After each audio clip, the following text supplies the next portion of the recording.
The ജേർണലിസ്റ്റിലേക്ക് ഇറാനിൽ കടുത്ത ഭരണ പ്രതിസന്ധി ഉണ്ടെന്നും ആയത്തുള്ള അലി ഖാംനെയുടെ ഭരണം ഉടൻ അവസാനിക്കുമെന്നും കരുതിയിരിക്കുന്ന നിരവധി ആളുകൾ നമുക്കിടയിലുണ്ട്. പാശ്ചാത്യ മാധ്യമങ്ങളുടെ ചില റിപ്പോർട്ടുകളൊക്കെ പരിശോധിച്ചാൽ നമ്മളും കരുതും ഇറാനിൽ അനിയന്ത്രിതമായ പ്രക്ഷോഭം ആളിക്കത്തുകയാണ് എന്നും ഖാംനെയി ഭരണകൂടം ഉടൻ തന്നെ അവസാനിക്കുമെന്നുമൊക്കെ. പക്ഷേ അന്താരാഷ്ട്ര വാർത്താ ഏജൻസികളും അതുപോലെ തന്നെ അറബ് മാധ്യമങ്ങളും ഇറാനിൽ നിന്ന് വരുന്ന ഏറ്റവും പുതിയ വാർത്തകളും പരിശോധിക്കുമ്പോൾ വ്യക്തമായി പറയാൻ കഴിയുന്ന ഒരു കാര്യം, ഇറാനെ തൊടാൻ ആർക്കും കഴിയില്ല എന്നു തന്നെയാണ്. 48 മണിക്കൂർ മുമ്പ് ഇറാനെ തീർത്ത് കളയും, അമേരിക്കയുടെ സൈനിക നീക്കം ഉണ്ടാകുമെന്ന നിലയിൽ ട്രൂത്ത് സോഷ്യലിലൂടെ പരസ്യ പ്രസ്താവന നടത്തിയ ട്രംപ് അതൊക്കെ പിൻവലിച്ച് സൈന്യത്തെയും തിരിച്ചു വിളിച്ച് മുങ്ങിയിരിക്കുകയാണ്. അതായത് ഇറാനെ ഭീഷണിപ്പെടുത്തി വരുതിയിലാക്കുക എന്ന ട്രംപിൻ്റെ അവസാന ശ്രമവും ഇറാൻ ഒറ്റക്കെട്ടായി നിന്ന് പൊളിച്ചു കൊടുത്തിരിക്കുന്നു എന്നുള്ളതാണ് ഏറ്റവും ഒടുവിൽ പുറത്തു വരുന്ന വിവരം. ഇറാന് തിരിച്ചടിക്കാൻ ആരുടെയും സഹായം വേണ്ട, ആരുടെയും ഒത്താശയും വേണ്ട. ശക്തമായ നിലപാടുമായി അമേരിക്കയെ വിറപ്പിച്ച് ഇറാൻ ആഭ്യന്തര പ്രശ്നങ്ങൾ ഒന്നൊന്നായി പരിഹരിച്ചു കൊണ്ടിരിക്കുകയാണ്. അമേരിക്കയ്ക്കും ഇസ്രായേലിനും ഇത് വലിയ തിരിച്ചടിയാണ് എന്ന് മാത്രമല്ല, ഇറാൻ തകർന്നിരിക്കുമ്പോൾ ഇറാൻ ഉള്ളിലേക്ക് കയറി ഒരു ആക്രമണം നടത്താനുള്ള നിർണായക പദ്ധതി അത് പരിപൂർണമായി ഉപേക്ഷിക്കപ്പെട്ടിരിക്കുന്നു എന്ന വിവരവും ഇപ്പോൾ പുറത്തു വന്നിരിക്കുന്നു. അതിന് കൂടുതൽ വിശദാംശങ്ങളിലേക്ക് പോകുന്നതിന് മുമ്പ് നമ്മുടെ ചാനലിൻ്റെ കമൻറ്റ് ബോക്സിലടക്കം ഇറാൻ്റെ തകർച്ച ആഗ്രഹിച്ച് നിലവിളിക്കുന്ന ചാവാലി സംഘികളോട് ചില കാര്യങ്ങൾ പറയാനുണ്ട്. ഞാൻ ഈ ചാവാലി സംഘികൾ എന്ന് പറയുന്നത് സാധാരണക്കാരായ സംഘപരിവാർ അനുഭാവികളോ സംഘപരിവാർ രാഷ്ട്രീയം മര്യാദയ്ക്ക് ഉപയോഗിക്കുന്ന ആളുകളെയോ അല്ല. സോഷ്യൽ മീഡിയയിൽ അത്യന്തം ഹീനമായ നിലയിൽ വ്യാജ വിദ്വേഷ വർഗീയ നുണപ്രചാരണങ്ങൾ നടത്തുന്ന, മറ്റൊരു പണിയുമില്ലാത്ത ഫേക്ക് ഐഡികൾ കൊണ്ട് മാത്രം ജീവിച്ചു പോകുന്ന സംഘപരിവാറിൻ്റെ സോഷ്യൽ മീഡിയ ഹാൻഡിലുകളെ കുറിച്ചാണ്. ഇവർ ഇറാൻ തകരണം, തീരണം, ഇറാനെ രക്ഷിക്കാൻ ആരുമില്ല, ഇറാൻ നശിക്കണം എന്നൊക്കെ പറയുമ്പോൾ ഈ വിഡ്ഢികൾ മനസ്സിലാക്കാത്തൊരു കാര്യം, ഇറാനുമായി അടുത്ത ബന്ധം പുലർത്തുന്ന ഒരു രാജ്യമാണ് ഇന്ത്യ എന്നുള്ളതാണ്. നിങ്ങളുടെ പൂർവികരുടെ ബ്രിട്ടീഷുകാരുടെ ഷൂ നക്കിയ താരങ്ങളുടെ ഓർമ്മയിൽ അമേരിക്കൻ പ്രസിഡന്റ് ഡൊണാൾഡ് ട്രംപിൻ്റെ ഷൂ കിട്ടിയാലും നക്കാമെന്ന മൈൻഡിൽ സാമ്രാജ്യത്വ വിധേയരായി നിൽക്കുമ്പോൾ ഇന്ത്യയുടെ നിലപാട് ഈ വിഷയത്തിൽ എന്താണെന്ന് കൂടി അറിയണം. ഇറാനുമായി അടുത്ത സൗഹൃദം പുലർത്തുന്ന രാഷ്ട്രങ്ങളിൽ ഒന്നാണ് ഇന്ത്യ. ഈ അടുത്ത കാലത്ത് ഇന്ത്യ പാകിസ്ഥാൻ യുദ്ധമുണ്ടായ സമയത്ത് പാകിസ്ഥാനെ തള്ളിപ്പറഞ്ഞ് ഇന്ത്യക്കൊപ്പം നിന്ന രാജ്യമാണ് ഇറാൻ. ഇന്ത്യക്ക് എന്തു സഹായവും ചെയ്യാനും ഞങ്ങൾ തയ്യാറാണ് എന്ന് ഇറാൻ പറഞ്ഞിട്ടുണ്ട്. ഇന്ത്യയിൽ പഹൽഗാം ആക്രമണം നടന്ന സമയത്ത് അതിനെ അപലപിച്ച രാജ്യമാണ് ഇറാൻ. എന്ന് മാത്രമല്ല, ഇറാൻ്റെ ഏറ്റവും അടുത്ത ചങ്ങാതിയായ റഷ്യയുമായി അടുത്ത ബന്ധം ഇന്ത്യ പുലർത്തുന്നുണ്ടെന്ന കാര്യം നമുക്കറിയാം. അപ്പോൾ ഇന്ത്യയും ഇറാനും റഷ്യയും ഒക്കെ അമേരിക്കയുടെ സാമ്രാജ്യ താല്പര്യങ്ങൾക്കെതിരെ അല്ലെങ്കിൽ അമേരിക്കയുടെ അടിച്ചമർത്തലുകൾക്കെതിരെ നിലകൊള്ളുന്ന രാജ്യങ്ങളാണ്.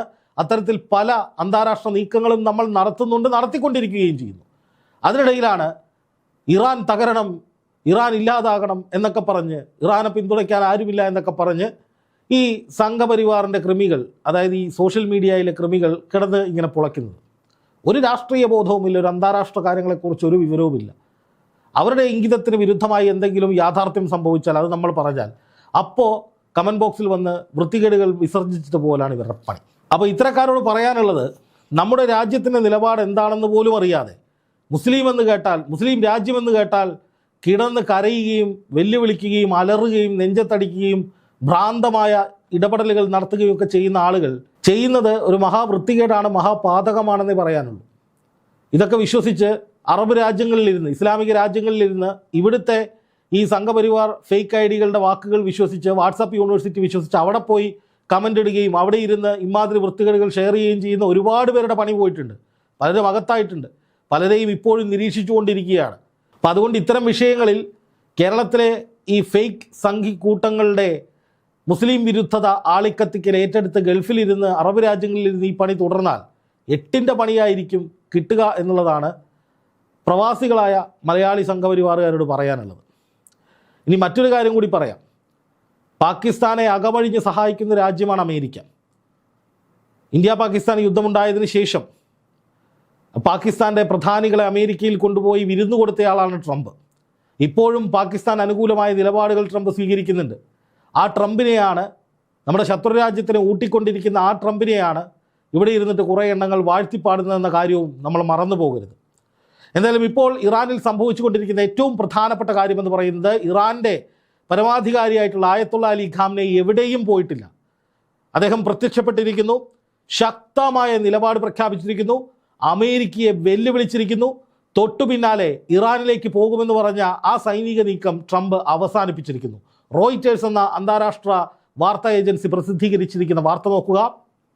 Iran supreme leader says will not yield as protest simmer and US threatens എന്നാണ് പറയുന്നത്. അമേരിക്കയുടെ ഭീഷണിക്കോ പ്രക്ഷോഭകരുടെ സമ്മർദ്ദങ്ങൾക്കോ ഞങ്ങൾ വഴങ്ങുകയില്ല, ശക്തമായി തന്നെ തിരിച്ചടിക്കും എന്ന് കൃത്യമായി പറഞ്ഞിരിക്കുകയാണ്. അതായത് ഒരു തരത്തിലുള്ള സമ്മർദ്ദങ്ങൾക്കും തങ്ങൾ വഴങ്ങില്ല, തങ്ങളുടെ രാജ്യത്ത് നിലനിൽക്കുന്ന പ്രശ്നം അത് പരിഹരിക്കാൻ തങ്ങൾക്കറിയാം എന്ന് കൃത്യമായി ഖാംനെയി പറയുന്നു. പ്രതിഷേധക്കാരെ സഹായിക്കാൻ വരുമെന്ന് US പ്രസിഡന്റ് ഡൊണാൾഡ് ട്രംപ് ഭീഷണിപ്പെടുത്തി. ആ ഭീഷണി അവിടെ നിലനിൽക്കുമ്പോൾ തന്നെ പ്രതിഷേധക്കാരെ അടിച്ചമർത്താൻ, അടിച്ചൊതുക്കാൻ ഇറാൻ ഭരണകൂടം തീരുമാനിച്ചിരിക്കുകയാണ്. അതിനുള്ള കാരണമെന്ന് പറയുന്നത് ഇറാൻ്റെ സ്വാഭാവികമായ പരിതസ്ഥിതിയിൽ ഉണ്ടായിട്ടുള്ള തീർത്തും സ്വാഭാവികമായ ഒരു പ്രതിഷേധമോ പ്രക്ഷോഭമോ അല്ല ഇത് എന്ന് ഇറാൻ ഭരണകൂടത്തിന് കൃത്യമായ ബോധ്യമുണ്ട്. അതായത് പാശ്ചാത്യ ശക്തികളുടെ ഇടപെടൽ ഉണ്ടായിട്ടുണ്ട്, അവരാണ് ചില പ്രശ്നങ്ങൾ ഉണ്ടാക്കുന്നത്. ഇക്കാര്യങ്ങൾ ഇറാൻ്റെ ഇൻ്റലിജൻസിന് വ്യക്തമായിട്ടുണ്ട്. അതായത് നമുക്കറിയാം, ഇറാനിലേക്ക് മുമ്പ് അമേരിക്കയും ഇസ്രായേലും ആക്രമണം നടത്തിയ സമയത്തും ഇറാനിനുള്ളിലുള്ള ചില ചാരന്മാർ, ചില ഏജൻസി വക്താക്കൾ ഒക്കെ ഇറാനെ ദുർബലപ്പെടുത്താൻ വേണ്ടി അവിടെ ഇടപെടലുകൾ നടത്തിയിരുന്നു എന്ന് ഇറാൻ പിന്നീട് കണ്ടെത്തിയിട്ടുണ്ട്. അത് ഇറാൻ്റെ ഇൻ്റലിജൻസ് വീഴ്ചയായി ഇറാൻ സമ്മതിച്ചിട്ടുമുണ്ട്. അപ്പോൾ അങ്ങനെ ഒരു ഭൂതകാലം ഇറാനിൽ ഈ സമീപകാലത്ത് സംഭവിച്ചിട്ടുള്ളത് കൊണ്ട് തന്നെ ഈ വിഷയത്തിലും അത്തരം ഇടപെടലുകൾ ഇറാൻ സംശയിക്കുന്നുണ്ട്. അതുമായി ബന്ധപ്പെട്ട് വ്യാപകമായ അറസ്റ്റുകൾ ഇപ്പോൾ ഇറാനിൽ നടന്നുകൊണ്ടിരിക്കുകയാണ്. ഈ റോയിറ്റേഴ്സിൻ്റെ റിപ്പോർട്ടിൽ തന്നെ പറയുന്നുണ്ട്, a sharp rise in arrest following days of unrest sparked by soaring inflation എന്ന് പറഞ്ഞിട്ട് ഒരു വരി പറയുന്നുണ്ട്. അതായത് അറസ്റ്റുകളുടെ എണ്ണത്തിലൊക്കെ കുത്തനെ വർധനവുണ്ടായിട്ടുണ്ട്. വെടിവെപ്പ് എന്ന് പറയുന്നത് കൊലപ്പെടുത്തുക എന്നുള്ള ഉദ്ദേശത്തോടു കൂടിയല്ല, പ്രക്ഷോഭകരെ അടിച്ചമർത്താൻ വേണ്ടിയിട്ടുള്ള വെടിവെപ്പ് പലയിടങ്ങളിലും നടത്തിയിട്ടുണ്ട്. മരണസംഖ്യ ഇപ്പോൾ പുതുതായി റിപ്പോർട്ട് ചെയ്യപ്പെടുന്നില്ല.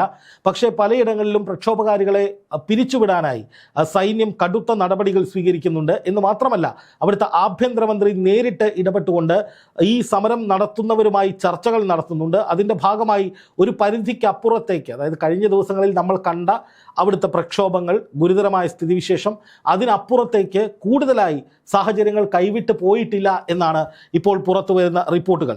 എന്ന് മാത്രമല്ല, ചില ഭാഗങ്ങളിൽ പ്രക്ഷോഭകർ നേരിട്ട് കളത്തിലിറങ്ങുന്നു.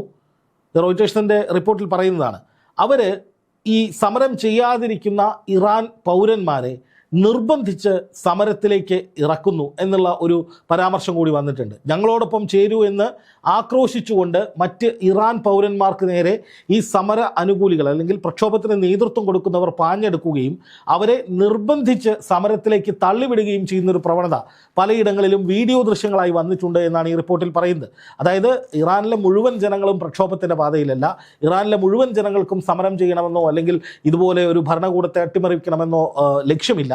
പക്ഷെ ഒരു വിഭാഗം ആളുകൾ നിർബന്ധിച്ച് പലയിടങ്ങളിലും സമരമുഖങ്ങൾ തുറക്കുന്നു എന്നൊരു പരാതിയാണ്, അല്ലെങ്കിൽ അങ്ങനത്തെ ഒരു കണ്ടെത്തലാണ് ഈ റോയിറ്റേഴ്സിന്റെ റിപ്പോർട്ടിൽ പറയുന്നത്. ഇനി അൽ ജസീറയുടെ റിപ്പോർട്ട് നോക്കുക. Internet disruption several arrest made as Iran protest continue എന്നാണ് പറയുന്നത്. അതായത് അവിടെ സമരങ്ങൾ തുടരുന്ന സാഹചര്യത്തിൽ ഇന്റർനെറ്റ് നിരോധിച്ചുകൊണ്ട് കൂടുതൽ അറസ്റ്റുകളിലേക്ക് കേന്ദ്രീകരിക്കുകയാണ് അവിടുത്തെ ഭരണകൂടം. അതായത് ഈ സമരം അട്ടിമറിക്കുന്നത് അടക്കമുള്ള നടപടികൾ സ്വീകരിച്ചവരെ എത്രയും പെട്ടെന്ന് പിടികൂടുക, ചോദ്യം ചെയ്യുക, എങ്ങനെയാണ് ഈ പ്രക്ഷോഭം ഇത്രയധികം കത്തിപ്പടർന്നത് എന്ന് പരിശോധിക്കുക, അതിനുശേഷം അവർക്കെതിരെ കടുത്ത നടപടികൾ അല്ലെങ്കിൽ ഈ പറയുന്ന പ്രൊട്ടസ്റ്റ് അടിച്ചമർത്താൻ വേണ്ടിയിട്ടുള്ള നടപടികളിലേക്ക് പോവുക എന്നുള്ളതിനാണ് ഇറാൻ ഇപ്പോൾ പ്രാധാന്യം കൊടുക്കുന്നത്. ഇതിൻ്റെ ഒരു വരി ഇങ്ങനെയാണ്: വ്യാഴാഴ്ച മുതൽ വീടുകളിലും മൊബൈൽ കണക്ഷനുകളിലും ഇടയ്ക്കിടെ തടസ്സങ്ങൾ ഉണ്ടാകുന്നതായി ഇൻ്റർനെറ്റ് ഉപഭോക്താക്കൾ റിപ്പോർട്ട് ചെയ്തിട്ടുണ്ട്. US ആസ്ഥാനമായുള്ള ആഗോള ഇൻ്റർനെറ്റ് ഇൻഫ്രാസ്ട്രക്ചർ സൈബർ സുരക്ഷാ കമ്പനിയായ ക്ലൗഡ്ഫെയറിൽ നിന്നുള്ള ശനിയാഴ്ചത്തെ ഡാറ്റ പ്രകാരം മുൻ ദിവസങ്ങളെ അപേക്ഷിച്ച് ഇറാനിലെ ട്രാഫിക് വോളിയം 35% കുറഞ്ഞു എന്നാണ് പറയുന്നത്. അതായത് ഇൻ്റർനെറ്റിലൂടെയൊക്കെ വ്യാപകമായ ഹെയ്റ്റ് ക്യാമ്പയിനുകൾ, അക്രമത്തിനുള്ള ആഹ്വാനങ്ങൾ, കലാപത്തിനുള്ള ആഹ്വാനങ്ങളൊക്കെ പ്രചരിക്കുന്ന സാഹചര്യത്തിൽ അത് അവസാനിപ്പിക്കാൻ വേണ്ടിയിട്ടുള്ള നടപടികൾ ഇറാൻ സ്വീകരിക്കുന്നുണ്ട്. അതിനിടയിൽ പടിഞ്ഞാറൻ ഇറാനിലെ ഹമേദാൻ നഗരത്തിലെ ഒരു യുവ ബിസിനസ് ഉടമ കൊല്ലപ്പെടുന്ന സാഹചര്യം ഉണ്ടായിട്ടുണ്ട് ഈ പ്രതിഷേധങ്ങൾക്കിടയിൽ. പക്ഷേ ആ മരണം സംശയാസ്പദമായിരുന്നു എന്നാണ് ഇപ്പോൾ ഇറാൻ അധികൃതർ പറയുന്നത്. അതായത് പുറത്തു നിന്നുള്ള ചില ആളുകൾ ഇയാളെ കൊലപ്പെടുത്തുകയായിരുന്നു. അത് സൈന്യത്തിൻ്റെ ഏറ്റുമുട്ടലോ അല്ലെങ്കിൽ സൈന്യവുമായുള്ള വെടിവെപ്പിൻ്റെ അടിസ്ഥാനത്തിലോ ഒന്നുമല്ല ഇത് സംഭവിച്ചത്. മറിച്ച് പുറമേ നിന്നുള്ള ചിലർ ഇദ്ദേഹത്തെ കൊലപ്പെടുത്തി. ആ കൊലപാതകം എന്ന് പറയുന്നത് പ്രതിഷേധത്തിന് ആക്കം കൂട്ടുന്ന വിധത്തിലുള്ളതായിരുന്നു എന്നും ഈ റിപ്പോർട്ടിൽ പറയുന്നുണ്ട്. എന്തായാലും പ്രതിഷേധക്കാരെ അടിച്ചമർത്താനുള്ള നീക്കങ്ങൾ ഇറാൻ ഭരണകൂടം തുടങ്ങിക്കഴിഞ്ഞപ്പോൾ തന്നെ US പ്രസിഡന്റ് ഡൊണാൾഡ് ട്രംപ് ഇറാനിലേക്ക് ഇറങ്ങാനുള്ള നീക്കം ഉപേക്ഷിച്ചിരിക്കുകയാണ്. അദ്ദേഹം ഇറാനിലേക്ക് സൈന്യത്തെ അയക്കും എന്നൊക്കെ പറഞ്ഞ് ട്രൂത്ത് സോഷ്യലിൽ വലിയ പ്രഖ്യാപനങ്ങളൊക്കെ നടത്തിയെങ്കിലും അതിനുശേഷം പിന്നെ ഒരടി അനങ്ങിയിട്ടില്ല. എന്ന് മാത്രമല്ല, വൈറ്റ് ഹൗസിനെ ഉദ്ധരിച്ചുകൊണ്ട് ഇന്നലെ ദ ടെലഗ്രാഫ് റിപ്പോർട്ട് ചെയ്തത് അത്തരത്തിലുള്ള ഒരു നിർദ്ദേശങ്ങളോ നീക്കങ്ങളോ അമേരിക്കയിൽ സംഭവിച്ചിട്ടില്ല എന്നുള്ളതാണ്. അതായത് ഇറാനിലേക്ക് സൈന്യത്തെ അയക്കും, ഞങ്ങൾ പ്രക്ഷോഭകാരികളെ പിന്തുണയ്ക്കുമെന്നൊക്കെ ട്രംപ് പറഞ്ഞത് വെറും ഉണ്ടയില്ല വെടിയായിരുന്നു, എപ്പോഴും തള്ളുന്നത് പോലുള്ളൊരു തള്ളായിരുന്നു. അതിനപ്പുറം ഒന്നും അവിടെ സംഭവിച്ചിട്ടില്ല എന്നുള്ളതാണ് വ്യക്തമാകുന്നത്. അതിൻ്റെ അർത്ഥം ഖാംനെയി കളത്തിലിറങ്ങുകയും ഇറാനിൽ ഈ പ്രതിഷേധങ്ങൾ അവസാനിപ്പിക്കാനുള്ള സത്വരമായ നടപടികൾ സ്വീകരിക്കുകയും ഇതിന് പിന്നിൽ പ്രവർത്തിച്ചവരെ കണ്ടെത്താനുള്ള നീക്കങ്ങൾ ശക്തമാക്കുകയും ചെയ്തതോടുകൂടി ഇനി അവിടെ പോയി കളിച്ചിട്ട് കാര്യമില്ല എന്ന് ട്രംപിന് മനസ്സിലായി. അല്ലെങ്കിൽ അങ്ങോട്ടേക്ക് ഏറ്റുമുട്ടിയാൽ വലിയ തിരിച്ചടികൾ ഉണ്ടാകുമെന്ന് ട്രംപിന് ഏറെക്കുറെ ബോധ്യപ്പെട്ടു. അതുകൊണ്ട് തന്നെ ട്രംപ് ആ പിന്തുണ, അതായത് പ്രക്ഷോഭകാരികൾക്കുള്ള പിന്തുണ, ഇറാനിലേക്ക് സൈന്യത്തെ അയക്കൽ തുടങ്ങിയ നടപടികളൊക്കെ കെട്ടിപ്പൂട്ടി തിരിച്ച് പോയി എന്ന് തന്നെയാണ് വ്യക്തമാകുന്നത്. അല്ലെങ്കിൽ പിന്നെ അതിനുശേഷം നടപടി ഉണ്ടാകേണ്ടതാണല്ലോ. ട്രംപ് പറഞ്ഞത് എന്താ? ഇറാൻ പ്രതിഷേധക്കാർക്കെതിരെ വെടിവെപ്പ് നടത്തിയാൽ അവരെ അടിച്ചമർത്താൻ ശ്രമിച്ചാൽ ഞങ്ങളുടെ സൈന്യം ഇടപെടും എന്നാണ്, അല്ലെങ്കിൽ ഞങ്ങൾ ഇടപെടും, സൈനികമായ നീക്കമുണ്ടാകുമെന്ന സൂചനയാണ് ട്രംപ് കൊടുത്തത്. അതിനുശേഷം അല്ലെങ്കിൽ ആ പ്രഖ്യാപനം വന്നപ്പോൾ മുതൽ തന്നെ ഇറാനിൽ വ്യാപകമായി പ്രക്ഷോഭകാരികൾക്കെതിരായ നീക്കങ്ങൾ നടക്കുകയാണ്. അതിന് പിന്നിൽ വിദേശ ഏജൻസികളുടെ ഇടപെടലുണ്ട് എന്നതടക്കമുള്ള വിവരങ്ങൾ ഇറാൻ്റെ കയ്യിലുണ്ട്. അപ്പോൾ അത്തരം നീക്കങ്ങൾ നടത്തുമ്പോൾ സ്വാഭാവികമായും പറഞ്ഞ വാക്ക് പാലിക്കുകയാണെങ്കിൽ ട്രംപ് ഇടപെടേണ്ട സമയമായി. പക്ഷേ ട്രംപ് വെനിസ്വലൻ പ്രസിഡന്റിനെ പൂട്ടുന്ന ആ പണിക്കങ്ങ് പോയി. അപ്പോൾ ഈ വിഷയം അവിടെ വിട്ടു. എന്ന് മാത്രമല്ല, അങ്ങനെ പോയി കഴിഞ്ഞാൽ ശക്തമായ തിരിച്ചടി ഉണ്ടാകുമെന്ന ഭയം ട്രംപിനുണ്ട്, അത് ഉറപ്പാണ്. എന്തായാലും ഇറാൻ തകർന്നു, ഇറാൻ ഇല്ലാതായി, ഇറാനെ നശിപ്പിക്കുകയാണ്, അല്ലെങ്കിൽ ഇറാൻ ഇനി ഉണ്ടാകില്ല ഭൂപടത്തിൽ എന്നൊക്കെയുള്ള പ്രചാരണങ്ങൾ നമുക്കിടയിൽ ഇരുന്ന് നടത്തുന്നവരുടെ മനസ്സിൽ അന്ധമായ വിദ്വേഷം മാത്രമാണുള്ളത്. യാഥാർത്ഥ്യവുമായി ആ ചിന്താഗതിക്കൊന്നും ഒരു ബന്ധവുമില്ല. ആദ്യഘട്ടത്തിൽ ശരിയാണ്, പാശ്ചാത്യ മാധ്യമങ്ങളൊക്കെ പരിശോധിക്കുമ്പോൾ ഞാൻ ഉൾപ്പെടെ പറഞ്ഞിട്ടുണ്ട് ഇറാനിലെ സ്ഥിതി അതീവ ഗുരുതരമാണ്, ഏത് നിമിഷവും അവിടെ ഖാംനെയി ഭരണം അട്ടിമറിപ്പിക്കപ്പെടാൻ സാധ്യതയുണ്ട് എന്ന്. പക്ഷേ പിന്നീട് ഇപ്പോൾ ഏറ്റവും പുതിയ റിപ്പോർട്ടുകൾ മറ്റു പല സോഴ്സുകളും കൂടി നമ്മൾ പരിശോധിക്കുമ്പോൾ, അന്താരാഷ്ട്ര വാർത്താ ഏജൻസികൾ, അറബ് മാധ്യമങ്ങളൊക്കെ പരിശോധിക്കുമ്പോൾ ഈ പറയുന്നത് പോലെ നിയന്ത്രണ വിധേയമല്ലാത്ത രീതിയിലേക്ക് അവിടുത്തെ കാര്യങ്ങൾ പോകുന്നില്ല എന്നാണ് ഇപ്പോൾ വരുന്ന വിവരം.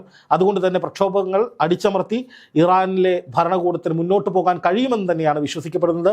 പാശ്ചാത്യ ലോകത്തിൻ്റെ പ്രതീക്ഷ അങ്ങനെ അവസാനിക്കുകയാണ്. ഇറാൻ എന്നേക്കുമായി ഇല്ലാതാകും എന്ന വിദ്വേഷികളുടെ ചിന്തയും അവസാനത്തിലേക്കാണ്.